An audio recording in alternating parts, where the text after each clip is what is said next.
Mayor Arya രാജേന്ദ്രനും ഭർത്താവും എംഎൽഎയുമായ സച്ചിൻ ദേവിനുമെതിരെ പുതിയ ആരോപണം.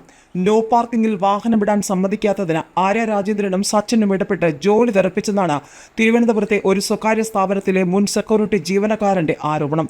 തിരുവനന്തപുരം സ്വദേശിയായ ചന്ദ്രബാബുവാണ് മേയർക്കും എംഎൽഎക്കുമെതിരെ രംഗത്തെത്തിയിരിക്കുന്നത്.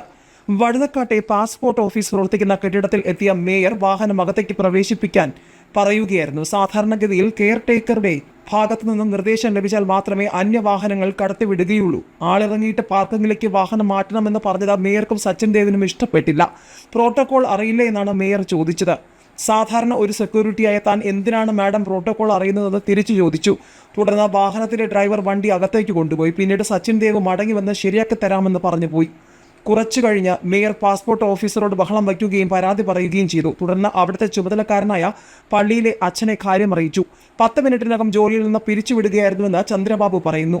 ഒരു പ്രമുഖ ഓൺലൈൻ ചാനലിനോടാണ് അദ്ദേഹം പ്രതികരിച്ചത്. ഏതായാലും ഈ വിഷയവും മാധ്യമങ്ങൾ ഏറ്റെടുത്തിരിക്കുകയാണ്.